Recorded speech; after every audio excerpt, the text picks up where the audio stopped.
Selamat siang Ananda, bertemu kembali dengan Ibu dalam mata kuliah apresiasi prosa Indonesia. Tidak terasa 4 minggu sudah Ananda bergabung dengan Ibu. Minggu ini kita akan masuk pada materi tentang tokoh dan penokohan dalam karya sastra. Minggu lalu kita sudah membahas tentang alur dalam karya sastra. Alur sama dengan tokoh dan penokohan yang minggu ini akan kita bahas punya peranan penting dalam karya sastra. Minggu lalu Ibu sudah meminta Ananda untuk membaca tentang alur dalam novel Tabula Rasa karya Rati Kumala. Ibu berharap Ananda sudah membacanya walaupun hanya sekedar sinopsis, karena tugas di minggu lalu di kolom komentar Ibu berharap Ananda kemudian membuat tentang apakah Ananda sudah membaca novel tersebut. Kenapa Ibu terkesan memaksa?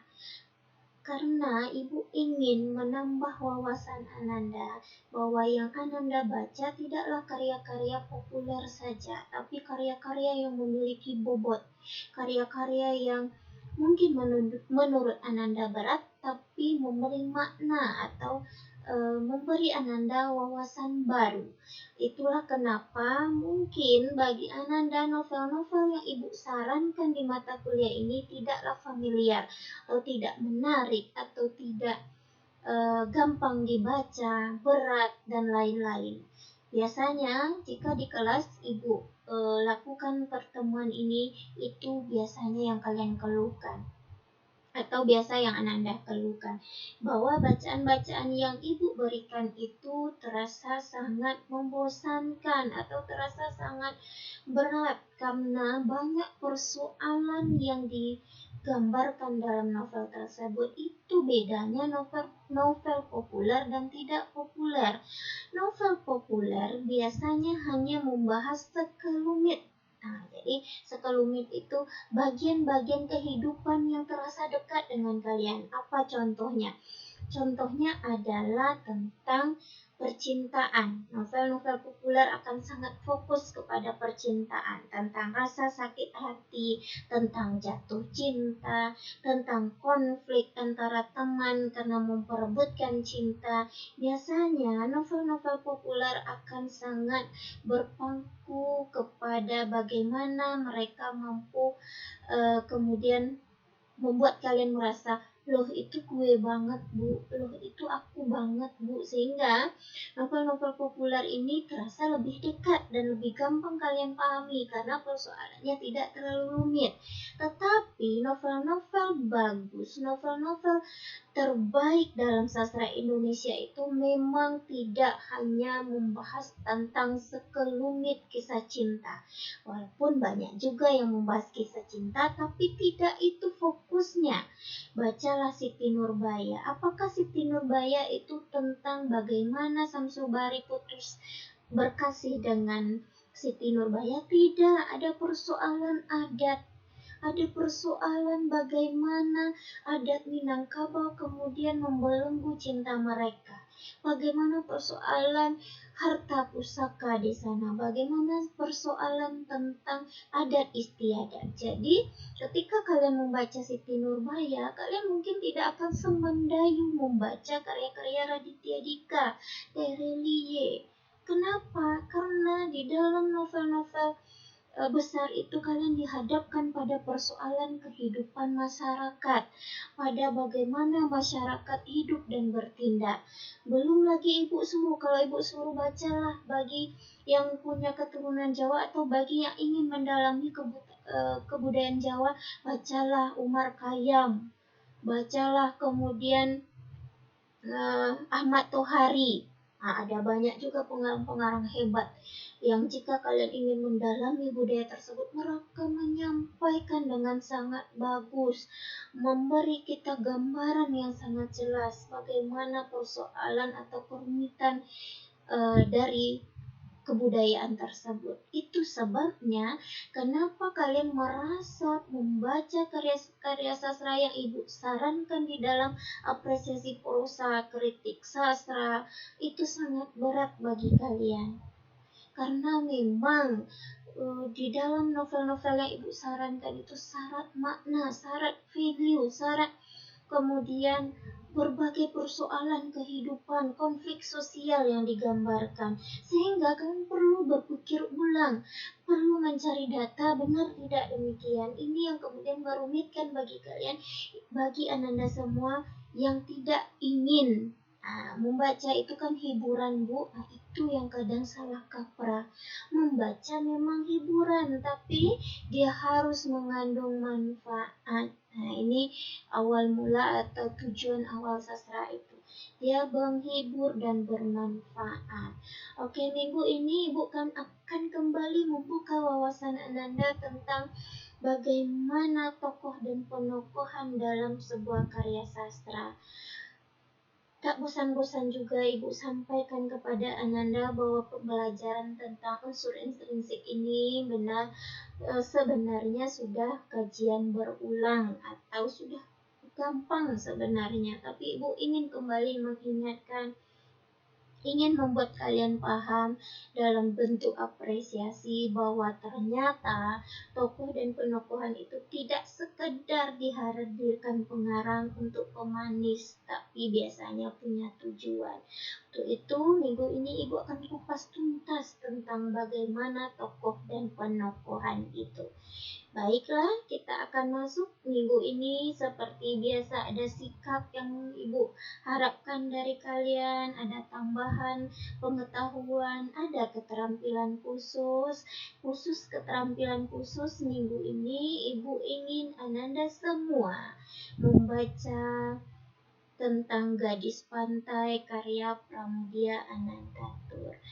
Karya-karya Pram adalah karya-karya bagus yang setidaknya sebagai anak bahasa Indonesia Ananda semua harus baca. Ada banyak karya beliau yang bisa Ananda apresiasi, mulai dari Rumah Kaca, Gadis Pantai, banyak lagi. Silahkan Ananda baca nanti. Kemudian materi yang akan kita bahas tentu yang pertama adalah tentang hakikat tokoh dan penokohan, jenis-jenis tokoh itu, kemudian teknik pelukisan tokoh oleh pengarang, kemudian hubungan tokoh dengan unsur lain, serta Ibu akan berikan contoh satu jurnal yang membahas tentang tokoh dan penokohan biar wawasan Ananda semakin bertambah tentang bagaimana pengarang menggambarkan tokoh dan penokohan. Kita masuk kepada yang pertama tentang hakikat tokoh dan penokohan.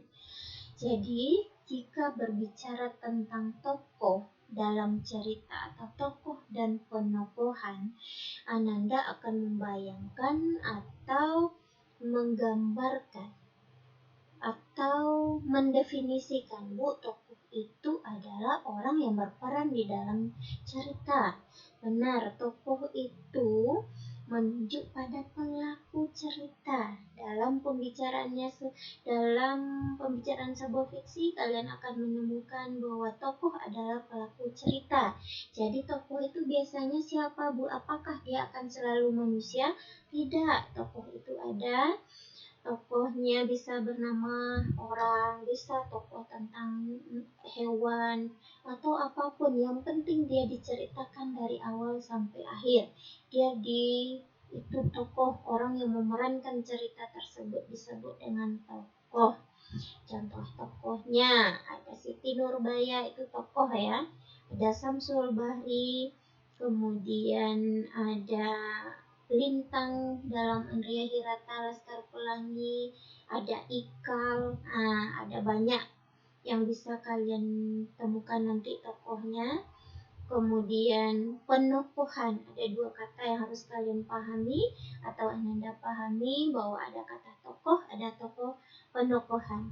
Penokohan sendiri lebih luas dibandingkan tokoh pengertiannya ya, dan perwatakan, sebab mencakup masalah siapa tokoh cerita, bagaimana wataknya, bagaimana penempatannya dalam sebuah cerita sehingga memberi gambaran yang jelas kepada pembaca. Contohnya begini, penokohan itu tidak hanya sekedar watak. Kalau watak itu biasanya karakter. Karakter itu apa? Umpamanya, tokoh A ini dia adalah seorang yang jahat. Nah, ini wataknya jahat ya.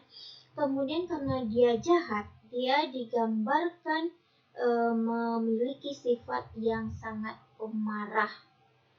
Nah, kemudian dia juga kenapa dia pemarah? Ternyata dia pemarah disebabkan oleh masa lalunya yang begini-begini. Itu penokohan. Dia menjelaskan bagaimana tokoh tersebut, apa karakter atau wataknya, bagaimana dia ditempatkan dalam cerita. Jadi kalian harus paham apa itu tokoh, apa itu penokohan, apa itu perwatakan. Jadi gampang kalau tokoh itu pelaku ceritanya, biasanya dia diberi nama atau diberi aku, dia, kamu, atau si A, si B, si C, atau tokoh hewannya anjing, babi, atau kelinci, rusa. Ini disebut tokoh dalam cerita.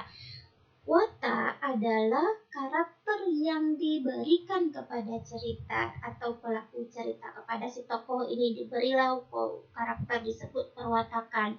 Contohnya tadi Ibu sudah gambarkan si A ini jahat. Wataknya begini-begini, marah, bengis, dan lain-lain. Lalu penokohan dia lebih luas dari sekedar perwatakan. Contohnya, bagaimana si A digambarkan, apa posisi sosialnya, kenapa dia begini, itu disebut dengan penokohan. Dia tidak sekedar hanya karakter saja, tapi bagaimana tokoh itu ditampilkan dalam cerita. Jadi, tokoh itu adalah bagaimana sebuah penokohan itu adalah bagaimana sebuah tokoh digambarkan dalam sebuah cerita, ditempatkan, dan lain-lain. Kita masuk ke jenis-jenis tokoh. Di jenis-jenis tokoh ini juga sebenarnya pembahasan yang sudah cukup berulang juga. Tetapi akan Ibu ingatkan kembali, yang paling familiar bagi Ananda semua tentu adalah tokoh utama dan tokoh tambahan. Tokoh utama adalah tokoh yang hadir dalam cerita itu dan menjadi pusat penceritaan. Jadi kalau tokoh utama itu biasanya dia hadir dari awal sampai akhir cerita. Dari dia lahir sampai dia meninggal di cerita tersebut. Biasanya itu disebut tokoh utama. Jadi gampang saja Ananda mengidentifikasi tokoh utamanya. Siapa sih tokoh utamanya, Bu? Tokoh yang hadir dari awal sampai akhir cerita. Dialah yang disebut dengan tokoh utama. Tokoh tambahan adalah tokoh-tokoh yang kemudian sebenarnya dihadirkan untuk menguatkan tokoh utama. Contohnya harus ada tokoh ibunya, tokoh adiknya, tokoh yang lain-lain.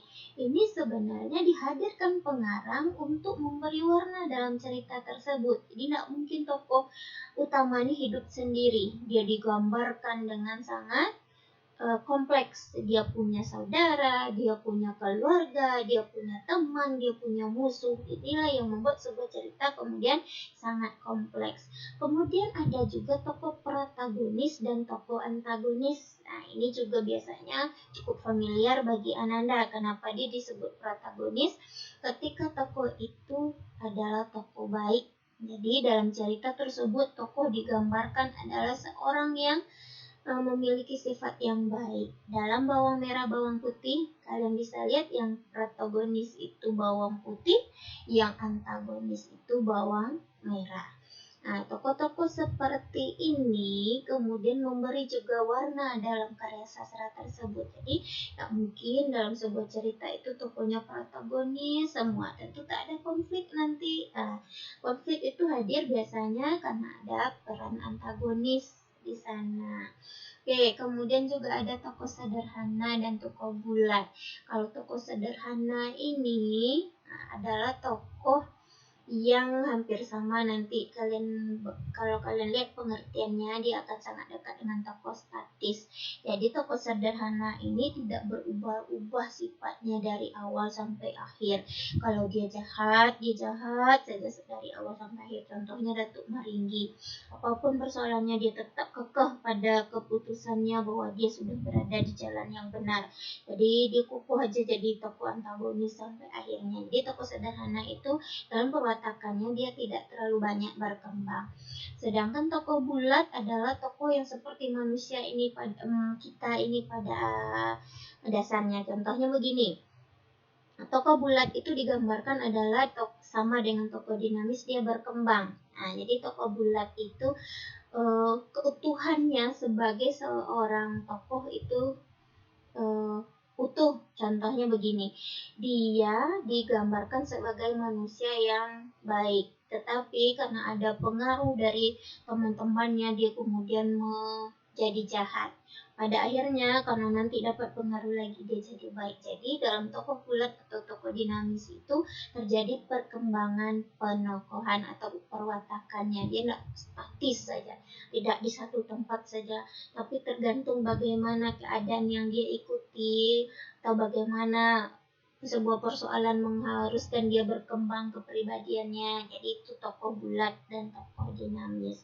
Sedangkan tokoh tipikal adalah tokoh yang biasanya akan merujuk pada sesuatu. Umpamanya tokoh tipikal biasanya berhubungan dengan kelas sosial. Umpamanya dia adalah kelas bangsawan atau dia orang kaya. Jadi tipikal orang kaya itu akan digambarkan seperti ini loh perilakunya. Sedangkan tokoh netral itu kita tidak bisa melihat apa sebenarnya yang dia netral saja. Jadi kepribadiannya nanti justru kita dapatkan dari bagaimana orang-orang membicarakan tentang dia. Itu tokoh netral ya. Jadi silahkan dicek kembali. Kalian bisa membayangkan, Ibu yakin beberapa karya sastra yang kalian baca akan menggambarkan kompleksitas tokoh dengan baik.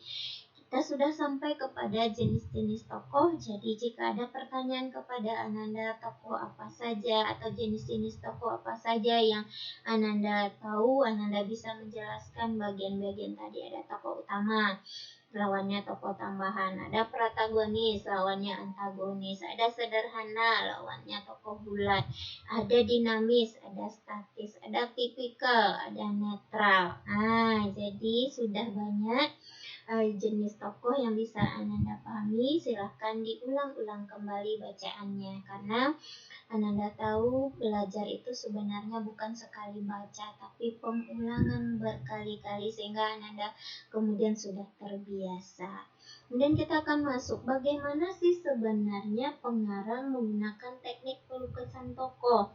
Karena begini, sebuah tokoh akan sangat sampai ke pembaca jika teknik pelukisannya digunakan atau baik oleh pengarang. Jika tidak, tokoh tersebut tidak sampai ke pembaca, tidak terbayang oleh pembaca. Ketika membayangkan itulah teknik pelukisan tokoh ini perlu. Jadi pengarang itu sebenarnya harus ahli dalam menggambarkan tentang tokohnya melalui teknik pelukisan tokoh. Bagaimana saja sih Bu caranya? Oke, kita coba lihat ya.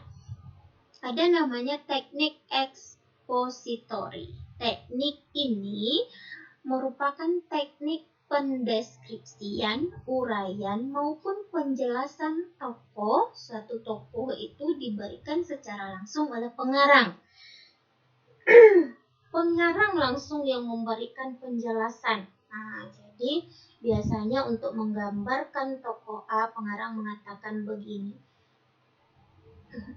Di awal biasanya di teknik kalau kita lihat alur di awal-awal itu kan biasanya teknik pengenalan.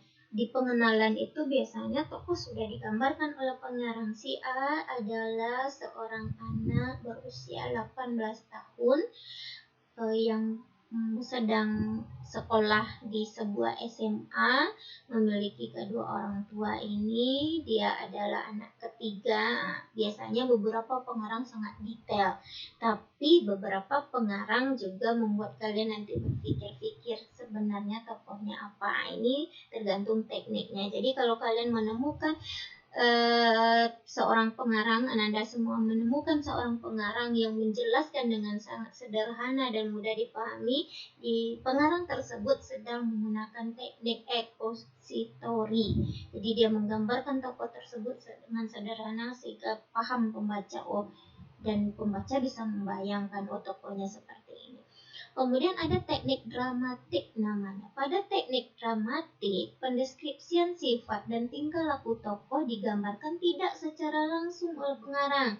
Jadi tidak disebutkan umurnya 18 tahun, tidak disebutkan ini, melainkan dengan aktivitas dan tindakan verbal melalui kata-kata percakapan dan kata-kata dalam pikiran, tindakan nonverbal dan tindakan fisik, dan melalui setiap peristiwa yang dialami oleh tokoh tersebut dan mengacu pada latar. Jadi teknik dramatik ini pengarang tidak sebaik di expository tadi.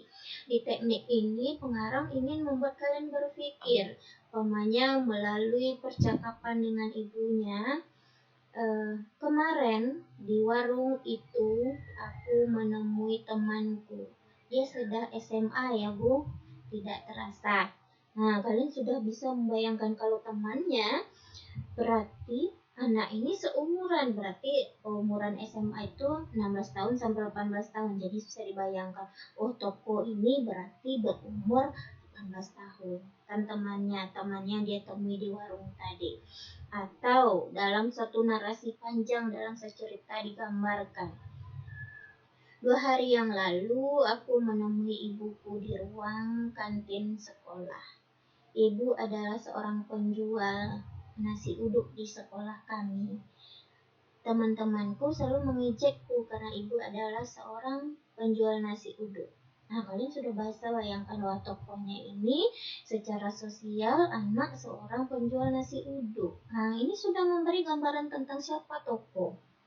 Jadi tokoh itu bisa hadir baik secara verbal atau tindakan fisik, atau setiap peristiwa akan membuat kalian berpikir, tokohnya ini, dia sedang bentuknya begini, keluarganya begini.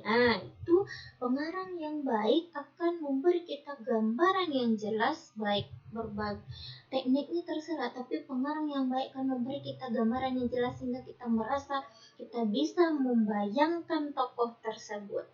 Kemudian ada namanya teknik cakapan. Jadi ada teknik expository, ada teknik dramatik, sekarang ada namanya teknik cakapan. Teknik cakapan merupakan teknik pelukisan tokoh melalui percakapan antar tokoh. Percakapan yang efektif dan fungsional dapat menunjukkan perkembangan alur sekaligus dapat menggambarkan perwatakan dan segala pandangan hidup dari satu tokoh. Nah, kalau teknik dramatik tadi dia biasanya tidak secara langsung digambarkan, di teknik cakapan dia gambarkan secara langsung. Jadi melalui dialog dalam novel tersebut, kalian bisa, atau dalam cerpen tersebut, Ananda bisa membayangkan. Umpamanya dia sampaikan begini, kamu ini tidak pernah berubah. Sudah 16 tahun kamu hidup di dunia ini, tapi perangaimu masih seperti anak SD. Kalau 16 tahun hidup berarti tokohnya berumur 16 tahun. Lalu dilanjutkan di dialog selanjutnya, disebutkan begini. Kenapa kamu tidak pernah bersyukur terlahir dari keluarga yang berada? Banyak orang yang kemudian lahir dari keluarga yang tidak beruntung. Sudah digambarkan sosialnya, keluarganya berada. Jadi pembaca yang harus cerdas membayangkan, karena teknik pelukisan ini dibuat untuk memberi suspense juga oleh pengarang. Jadi kalian bisa, Anda semua bisa membayangkan atau melukiskan tokoh tersebut. Sudah ada 3 teknik, ada teknik expository, ada teknik dramatik, ada teknik cakapan. Kita lanjut. Kemudian ada teknik tingkah laku. Teknik pelukisan lukisan ini dipilih pengarang melalui lukisannya melalui tingkah laku. Penggambaran tokoh dilakukan pengarang dengan pendeskripsian tindakan fisik atau bersifat nonverbal. Tindakan tersebut dilandasi dengan tanggapan, reaksi, sifat, dan sikap suatu tokoh terhadap peristiwa yang terjadi sehingga dapat melukiskan jati dirinya. Teknik tingkah laku ini bisa contohnya begini. Seorang tokoh adalah orang yang berusaha menjadi orang yang peduli. Dia introvert. Kalau orang introvert itu biasanya tidak terlalu suka bergaul. Lalu dia dihadapkan pada satu kejadian, si tokoh ini digambarkan harus hadir di pesta ulang tahun temannya. Lalu disebutkan tingkah lakunya. Dia kemudian merasa tidak nyaman, dia kemudian meninggalkan grup obrolannya, dia kemudian mencari tempat yang sepi. Dari tingkah lakunya itu kita bisa membayangkan bahwa dia seorang yang introvert. Orang introvert itu begitu loh sikapnya. Itu teknik tingkah laku. Kemudian ada teknik pikiran dan perasaan. Kondisi pikiran dan perasaan dapat menjadi indikator perwatakan dari suatu tokoh. Teknik yang baik verbal maupun non-verbal merupakan bentuk konkret hasil pemikiran dan perasaan diri tokoh tersebut dalam memilih penyikapan terhadap persoalan yang dihadapi. Melalui hal tersebut, perwatakan dan kepribadian tokoh dari suatu tokoh dapat diketahui. Contohnya begini, kalau teknik pikiran dan perasaan ini adalah bagaimana tokoh merespon sebuah kejadian. Umpamanya, dia berusaha tersenyum. Jadi wataknya ini adalah orang yang ceria.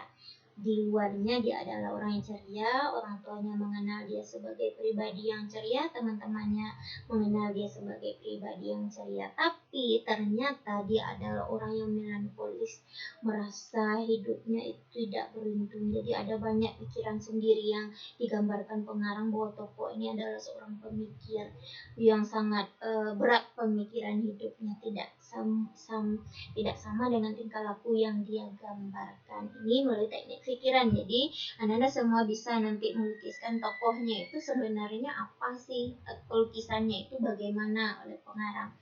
Kemudian ada teknik reaksi tokoh. Reaksi tokoh terhadap suatu kejadian, keadaan, kata-kata, tingkah laku dapat mencerminkan tokoh tersebut. Rangsangan yang diimbangi dengan reaksi suatu tokoh dapat menentukan kepribadiannya dalam cerita tersebut. Reaksi tokoh ini biasanya juga akan berhubungan dengan suatu kejadian yang dihadapi tokoh tersebut. Umpamanya ketika ada orang yang menyinggung tentang orang tuanya, tokoh langsung bereaksi dengan sangat keras, dia marah. Ini bentuk bahwa bagaimana penokohannya itu, bahwa dia sangat sayang pada keluarganya, bahwa tokoh sangat begini-begini. Jadi teknik pelukisan inilah yang paling penting. Jadi jika Anda semua ingin menjadi pengarang, yang paling penting itu sebenarnya bagaimana Anda menguasai teknik pelukisan tokoh. Karena tokoh yang dapat dipahami dan digambarkan oleh pembaca lah yang akan mudah mereka pahami. Ibu ingin memberi sebuah cerita ke Ananda aja. Ini cerita sebenarnya perubahan wahana dari novel ke film.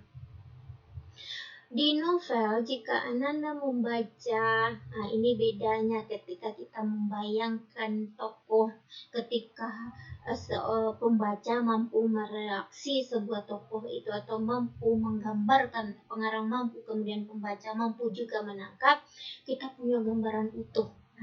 Ibu membaca Habibur Rahman itu.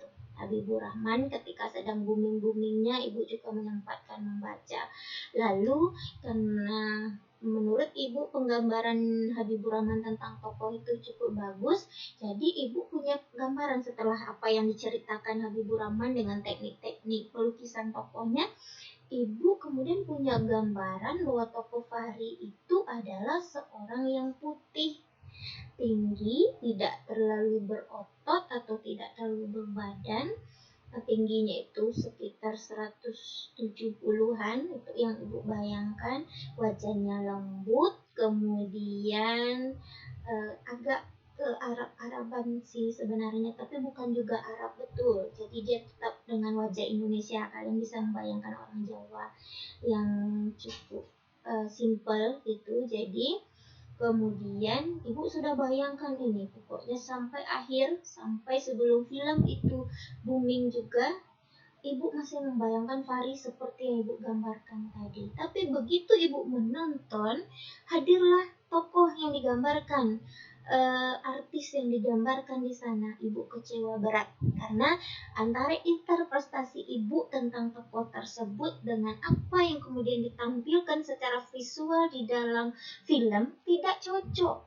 Jadi ibu merasa kecewa bagaimana kemudian dia divisualkan demikian. Nah, ini bedanya membaca dan menonton. Kalau menonton visual kita sudah terkotak. Sedangkan kalau membaca antara Fahri ibu karena ganteng menurut orang itu beda-beda dengan Fahri Ananda semua tentu berbeda. Nah, inilah yang disebut kemudian bahwa dia adalah bagaimana pembaca dapat menangkap tokoh dan penokohan itu dengan baik, tergantung bagaimana juga pengarang menggambarkan. Itu yang paling penting Ananda pahami. Kita masuk selanjutnya. Lalu apa sih sebenarnya hubungan tokoh dan penokohan dengan unsur lain? Tokoh dalam fiksi, penokohan, perwatakan merupakan unsur yang penting karena dia merupakan unsur yang akan membangun karya sastra tersebut. Tidak mungkin ada karya sastra jika tidak ada tokoh di dalamnya. Nah, itulah kenapa hubungan setiap unsur ini sangat erat. Jadi nggak bisa dipisahkan, nggak mungkin tokoh dan penokohan dipisahkan dengan alur, latar, sudut pandang. Itulah yang disebut dengan struktural. Strukturnya itu saling berkaitan sehingga membangun satu utuh yang utuh. Keutuhan itulah disebut kajian struktural. Jadi hubungan tokoh dengan penokohan dan unsur lain itu sangatlah kuat. Tidak bisa dipisahkan dan tidak ada yang lebih penting dan dibandingkan, semuanya satu kesatuan yang saling membangun. Nih, Ibu contohkan sebuah analisis. Ibu sudah cari jurnalnya, bisa Ananda lihat. Ini jurnal yang dibuat oleh Neresa Nurul Fahmi, mahasiswa Universitas 11 Maret. Ibu ambilnya di Google Scholar. Ini sudah diterbitkan di jurnal Bahasa dan Sastra. Pengajarannya di tahun 2014, volume 2 nomor 3. Judulnya adalah Analisis Tokoh Utama dan Nilai Pendidikan Karakter dalam novel Anak Sejuta Bintang karya Ahmad Naseri Basra. Jadi ini ada pembimbingnya, ada Amir Puadi, Bapak Amir Puadi dan Herman J. Waluyo. Kalau Ananda semua orang bahasa Indonesia ini tidak asing dengan Pak Waluyo ini ya, silakan dibaca bukunya. Di penelitian ini melihat bagaimana tokoh utama dan hubungannya dengan pendidikan karakter di dalam novel Anak Sejuta Bintang karya Ahmad Naseri Basra ya. Jadi novel ini seperti yang dijelaskan oleh peneliti adalah novel biografi. Jadi kalau novel biografi biasanya bercerita tentang sebuah atau seorang tokoh. Jadi novel ini beranjak dari biografi Abu Rizal Bahri ya, tokoh pengusaha di Indonesia. Sebagian besar kayak biografi biasanya berisi fakta-fakta tentang tokoh, tetapi tokoh dan dialognya biasanya telah dikreasikan oleh pengarang. Inilah yang membuat karya fiksi menjadi lebih menarik minat bagi pembaca. Ada review. Ini pengarang mengemukakan review tentang novel ini ya. Dia mengambil pendapat Niswana. Pengarang ini atau peneliti ini mengatakan, meski kisah dalam buku ini diniatkan untuk menceritakan dunia anak, tapi saya agak kesulitan membayangkan sosok anak-anak pada figur Ical. Dialog yang sering bernada dewasa, perasaan cinta yang malah mengingat pada romansa remaja agak mengaburkan kepolosan khas anak-anak di usia 4-8 tahun. Hanya aktivitas menyanyi di dalam kelas dan permainan sepak bola atau kastilah yang mengembalikan ingatan saya bahwa tokoh dalam buku ini masih anak-anak. Jadi, setelah orang ini namanya respon pembaca ya. Kalau dalam kajian karya sastra ini disebut dengan resepsi sastra, bahwa bagaimana sebuah novel diresepsi atau diapresiasi oleh orang lain. Jadi saudara Niswana ini mengatakan setelah dia membaca Anak Sejuta Bintang ini, dia merasa tidak terlalu cocok penggambaran atau pelukisan tokoh tentang anak-anak yang digambarkan melalui tokoh Ical. Ical ini kesannya tidak anak-anak lagi karena pada waktu percakapannya, ini lihat kepada teknik tadi, ada teknik cakapan ya. Waktu percakapan, bahwa di waktu tindakan tokoh dia mengingatkan pada remaja yang sudah agak umpamanya SMP ke atas. Tidak lagi anak SD. Jadi pembaca saudara Niswana ini menemukan bahwa tidak terlalu cocok penggambaran tokoh dalam novel tersebut. Lalu inilah yang kemudian dianalisis oleh peneliti di dalam kajian ini. Lalu peneliti mencoba juga sebagai seorang peneliti, dia menggambarkan hasil penelitiannya itu tokohannya. Ada tokoh dalam novel Anak Sejuta Bintang, itu dia menggambarkan tokoh utamanya siapa, tokoh tambahannya siapa. Pertama, tokoh utama dalam novel ini adalah Ical, karena Ical memiliki pos cerita lebih banyak. Kembali lagi pada pengertian tokoh utama. Tokoh utama adalah tokoh yang hadir dari awal sampai akhir cerita dan porsinya jauh lebih banyak dibanding tokoh lain. Ical digambarkan oleh penulis sebagai sosok anak laki-laki yang ramah, pandai, suka menolong. Ini kita sudah masuk ke perwatakan. Dia juga merupakan anak yang mudah bergaul dan dengan lingkungan baru ini kepenokohan secara keseluruhan ini nanti akan kepenokohan. Di sekolah, Ical adalah murid yang pandai. Sejak kelas 1 sampai 5 SD dia selalu menjadi juara kelas. Jadi sudah bisa bayangkan disebutkan di sana.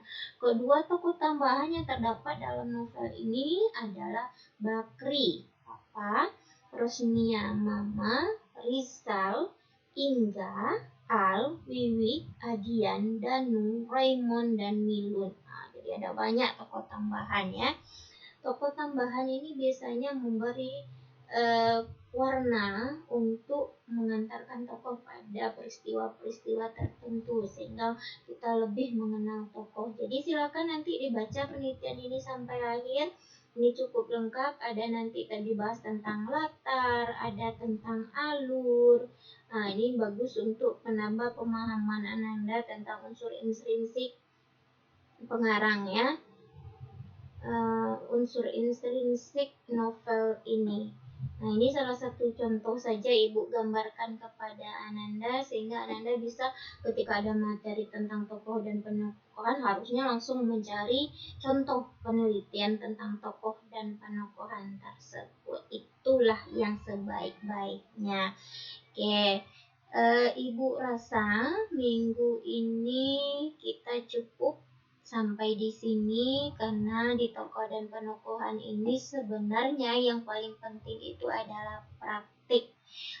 Sebelum Ibu tutup, Ibu meminta Ananda sesuai dengan RPS kita minggu ini kan novel yang Ibu harapkan Ananda baca adalah karya Pramudia Anantatur berjudul Gadis Pantai. Silahkan dibuat di kolom komentar apakah Ananda juga sudah pernah membaca karya tersebut. Jika belum, silahkan dibaca, dicari sinopsisnya, dikenali karya tersebut. Karya ini cukup bagus. Karya ini memberi gambaran tentang bahwa bagaimana masyarakat Indonesia ini hadir dalam bentuk kelas-kelas. Jadi kelas sosialnya akan sangat nampak di Gadis Pantai itu nanti. Silahkan Ananda baca. Silahkan dibuat juga di kolom komentar apakah Ananda sudah membaca atau belum. Silahkan juga cari nanti sinopsisnya bagaimana Gadis Pantai ini menambah wawasan Ananda tentang salah satu karya-karya yang bagus di Indonesia. Jadi tugas ibu sebenarnya di kelas ini memberi Ananda wawasan bahwa karya-karya yang Ananda baca selama ini masih terlalu populer.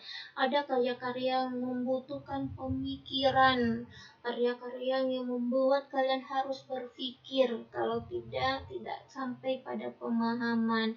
Sehingga novel-novel bagus itu tidak bisa dibaca sekali saja, karena maknanya pada sekali baca itu, wah tadi begini Bu, saya baca lagi ternyata enggak, ada lagi makna yang lain, baca lagi, wah ini Bu, itu karya-karya bagus itu memberi, selalu open pemikiran kita atau membuka pikiran kita bahwa ada banyak kemungkinan, ada banyak makna yang ada di dalam karya tersebut. Ibu rasa itu saja. Terima kasih, sampai berjumpa di minggu depan. Tetap dibaca bukunya, tetap dibaca novelnya. Ibu akan usahakan membuat review tentang novel-novel yang ibu suruh itu sehingga Ananda punya minat untuk membacanya. Demikian saja. Assalamualaikum warahmatullahi wabarakatuh.